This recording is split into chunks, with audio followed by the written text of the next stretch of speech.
اللہ الرحمن الرحیم۔ السلام علیکم ورحمۃ اللہ وبرکاتہ۔ میں محمد اسامہ سرسری آپ کی خدمت میں آج صرف نحو آسان کورس کا 16واں سبق لے کر حاضر ہوں۔ آج کے سبق میں ہم انشاءاللہ اس میں اشارہ اور ضمیر کے درمیان فرق معلوم کریں گے کہ وہ کیا ہے۔ بظاہر دیکھا جائے تو ہادہ اور ذالکا کا ترجمہ ہوتا ہے یہ اور وہ، اسی طرح ہوا کا ترجمہ بھی ہے وہ، ہیا کا ترجمہ ہے وہ، جیسے ہادی کا ترجمہ ہے وہ اور یہ مؤنث کے لیے ہے، اسی طرح ہیا کا ترجمہ بھی ہے وہ اور یہ بھی مؤنث کے لیے ہے۔ جس طرح ہا اولائی جمع کے لیے ہے، اسی طرح اولائی کا جمع کے لیے ہے۔ تو اسی طرح اسم ضمائر کے اندر ہم اور ہنہ یہ جمع کے لیے استعمال ہوتے ہیں۔ تو فرق کیا ہے اس میں اشارہ اور ضمیر کیسے ہم ان میں فرق کریں اور کیسے پہچانیں، اور اس فرق کرنے سے ہمیں فائدہ کیا ہوگا؟ تو فرق کرنے سے فائدہ یہ ہوگا کہ ہم ان کو درست طریقے سے استعمال کر سکیں گے، اور جس عبارت میں ہم اس میں اشارہ یا ضمیر کو دیکھیں گے تو پھر اس کے مطابق اس کے ساتھ ہم آگے کی کارروائی کریں گے کہ اب اس میں ہم مزید عبارت کے اندر اور ترجمے کے اندر کن کن باتوں کو ملحوظ رکھیں۔ چونکہ یہ ضمیر ہے اس وجہ سے ترجمہ اس طرح ہوگا، اور چونکہ یہ اس میں اشارہ ہے تو اس وجہ سے ترجمہ اس کا اس طرح ہوگا۔ تو چونکہ اس کا باقاعدہ دخل ہے ان چیزوں میں، اس وجہ سے یہ فرق معلوم کرنا ہمارے لیے بہت ضروری ہے۔ تو فرق یہ ہے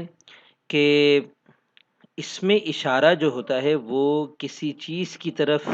جب باقاعدہ اشارہ کیا جاتا ہے ہاتھ کے اشارے سے، یا کوئی چیز کوئی بات یاد دلائی جاتی ہے، کوئی واقعہ یاد دلایا جاتا ہے،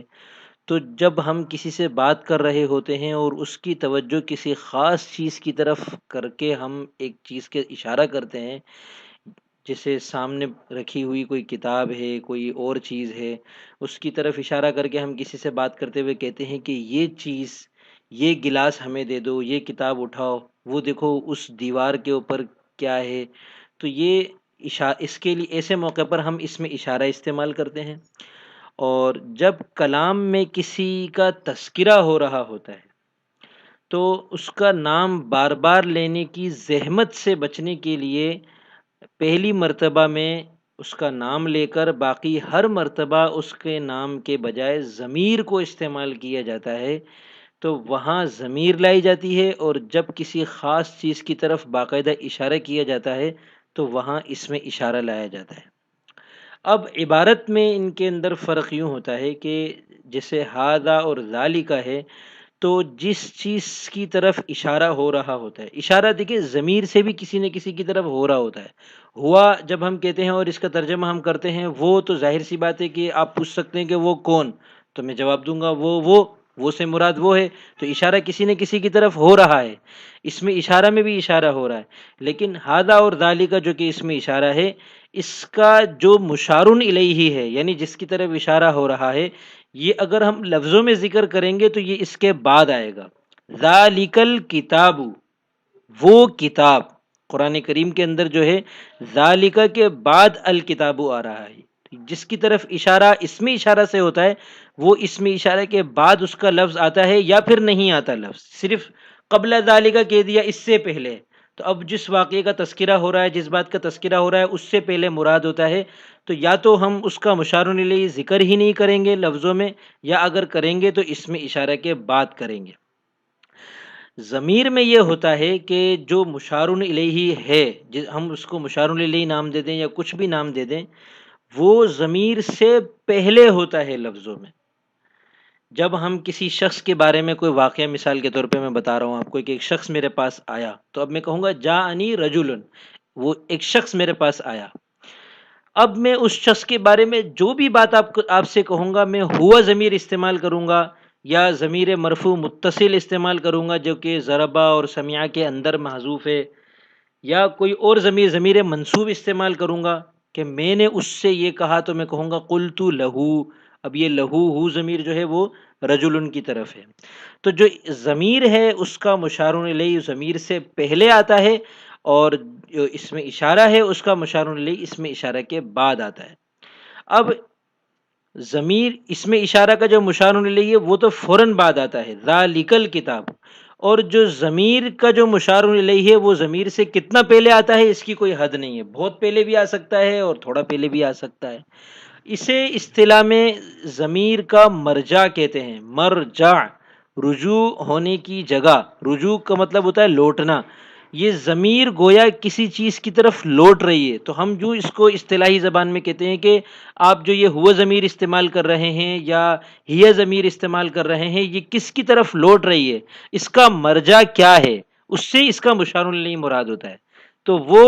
ہم جب اس کو متعین کرتے ہیں تو ترجمہ کرنا آسان ہو جاتا ہے، اور ضمائر کے مرجعوں کا تعین کیے بغیر کسی عربی عبارت کا ترجمہ کرنا تقریباً ناممکن ہوتا ہے۔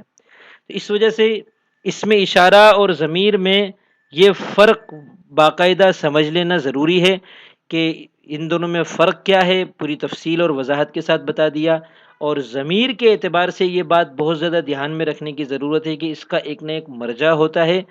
اور وہ مرجع ضمیر غائب ہی کا ہوتا ہے۔ ضمیر میں پھر حاضر کی ضمیریں بھی ہیں اور متکلم کی ضمیریں بھی ہیں، تو ضمیر حاضر اور ضمیر متکلم میں تو حاضر اور متکلم ہی مراد ہوتے ہیں، ضمیر غائب میں اس کا جو مرجع ہوتا ہے وہ کچھ نہ کچھ ہوتا ہے اور اس کو متعین کرنا ضروری ہوتا ہے۔ تو آج کے سبق میں الحمدللہ ہم نے یہ بات بالتفصیل سمجھ لی کہ اسم اشارہ اور ضمیر کیا، ان میں کیا فرق ہے۔ اس کی ایک مثال اور میں پیش کر دیتا ہوں اور پھر سبق ختم کرتا ہوں کہ ذالک الکتاب لا ریب فیہ، ذالک الکتاب لا ریب فیہ، اس میں اسم اشارہ بھی ہے اور ضمیر بھی ہے۔ الکتابو سے پہلے ذالک اسم اشارہ ہے، تو یہ دونوں اسم اشارہ اور مشار الیہ مل کر ان کا ترجمہ ہوا یہ کتاب یا وہ کتاب۔ ویسے تو اسم اشارہ بعید ہے تو اس کا ترجمہ ہونا چاہیے وہ کتاب، لیکن یہ ہم انشاءاللہ آگے چل کے اس کو مزید وضاحت کے ساتھ بیان کریں گے، اور میں نے بعض سوالوں کے جواب میں بھی بتایا کہ اسم اشارہ جو بعید کے لیے ہے وہ کبھی اہمیت کے لیے بھی آتا ہے اور دوسرے مقاصد کے لیے بھی آتا ہے۔ بہرحال اس کا ترجمہ فی الحال آپ کریں وہ کتاب، کیونکہ ہم نے اس کو اسم اشارہ بعید پڑھا ہے۔ ذالک الکتاب وہ کتاب، اب اس کتاب کے بارے میں کچھ آگے جملہ کہنا ہے، تو ہم نے کہا لا ریب فیہ، اس میں کوئی شک نہیں ہے۔